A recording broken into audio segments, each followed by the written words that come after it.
I grew this. My fingertips radiate sunshine, and I water them with the tears of a jaguar. Hi guys, and welcome to another episode of My Square Foot Garden. This is roughly the 14th of August. It's just 2.5 weeks since the last video was actually done. And as you can see, things are really starting to get going. Surprisingly, the weather here, we're actually in the middle of winter here in Brisbane. But you wouldn't know it. These guys have been absolutely and utterly going off their nut. The garlic, that was only planted 3 weeks ago. As you can see, it's already gained, would be about 4 inches in height. The tomatoes, the tomato bush, covered with little flowers. The barrage is all full. The lettuce has taken up the square foot already. The carrots, they're purple striped carrots there, as well as over on this side, they're going off their nut. Beautiful. The spring onions, of course, they're loving it. As you can see, it's made a huge difference. The temperature at the moment is unseasonably warm. It's actually 20.5 degrees Celsius this morning. It's only 10 o'clock. We're looking for a top of about 27, 28, which is around 4 or 5 degrees above the usual for this time of year. But as you can see, the garden's loving it. Since the last episode, you'll probably notice the drip lines have been put in. That's all the way across from top to bottom. They run on a 30-minute cycle, basically every second day to third day, just depending if there's been any rain or not. We've gone about 2.5 weeks so far without any rain at all. So it's shaping up to be quite a dry summer if this keeps going. But aside from that, as you can see, everything is basically just thriving. Now, I will put one thing in perspective. I did say that everything in this garden was edible. Not anymore. There was one little inclusion that I put in, which was this guy down here. Now, I don't have the shit in front of me, but I believe it's a woodruff lily.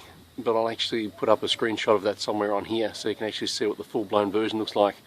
We'd actually turned around and bought a few bits and pieces, and I saw this guy, and it was just too beautiful to let go. So he's worked his way into the garden. But aside from that, everything else, as I said, would be 100% edible. And then it stirs them. They're going absolutely beautifully. Look at that.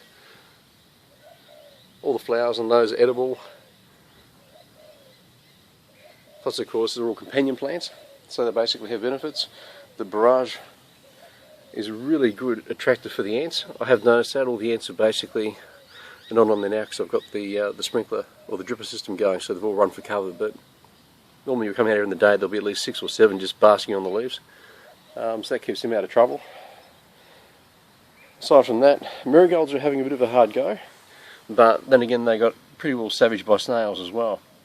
They were just a little bit too small, the snails a little bit too big, but we're coaxing those along, so hopefully they'll take off here shortly. A lot of the other ones, which you can probably see if we come over here, these ones here, while they've lost a lot of their leaves, absolutely smothered with flowers, so they'll be coming to bloom shortly, especially now they've got a bit of water and it's getting hotter. Same with the ones around here as well, also going well. Actually, I do have a question if anyone out there can work it out. What is this? It's a vine of some description. It was here when we first moved in. I didn't know what it was, but given that it is a vine and it seems to be throwing down shoots where it actually touches the ground, I presumed it must be something that's edible. But it might not be, it might be just a straight out weed. But if anyone can actually recognise it by the leaf, where are we? There. See if anyone can work out what that may be. Like I said, we're in Brisbane, so we're in Australia, so it may or may not be something that's local. I just don't know. There's no signs of fruit or buds or flowers, only more new growth, and I don't think you can see it there, but there's basically,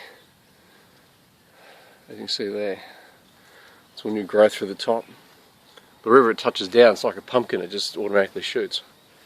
So, but whatever it is, it's being savaged by snails, so I guess why they're turning around and chopping those, they'll leave the rest of my garden alone, which so far they seem to have done. The papaya tree, or pawpaw, depending on which one you prefer.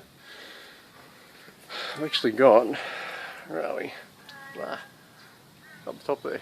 One nice big yellow one. There's a big fat one up around the side, which might not be out, there is. Just to the right. I'm keeping an eye on that. We've actually got bats that would love to sink their little fangs into that. So I'll go up there with a ladder shortly, I'll rip that off. But there, aside from that, it's been a really good result. I'm so pleased that it's actually gone as well as it has. The chili plant, that was a new inclusion. Now that it's getting a lot warmer during the days and the nights around about 10 degrees Celsius. So as you can see there, that's actually a bird's eye Thai chili. So a real nice culinary chili. Not too hot, not too cold. Beautiful. What else have we got? Yeah, that's basically all I can update you on this week. I'll check in probably about another 2 weeks' time. And by then we should just about be at the point where it could be warm enough to consider getting the corn up and running. And the sunflowers, of course. That's what was putting in these gaps down through here. I'll just take you for a walk over this side of the yard. This is actually a huge strawberry patch that was planted by the original owner. I just don't know, I mean look, there are strawberries, flowers starting to appear, but I just don't know whether or not it's just a usual run-of-the-mill strawberry or whether it's actually something special. So I'm a little bit hesitant to rip it up. I was actually going to put pumpkin, watermelon, and probably just a couple of companion plants in there just to make sure you don't get any boll weevils or anything like that actually attack them. But I don't know, I'm still in two minds about that, but most likely it will end up going, I imagine. I might just keep some just as like a border just to go around the outside or something similar to that, just so I've still got some. But aside from that, it's pretty well gone. That's my new little composter. Picked that up the other day. That was cheap as. But yeah, just your typical drum spin. It's actually quite heavy at the moment. I've got a fair bit in there already. I'll see if we can get that undone for you so you can have a look. Or not. And that was probably the sound of me just dislocating my thumb. But aside from that, I shall leave you until next week while I wince off in agony and pain. No worries. See you next time.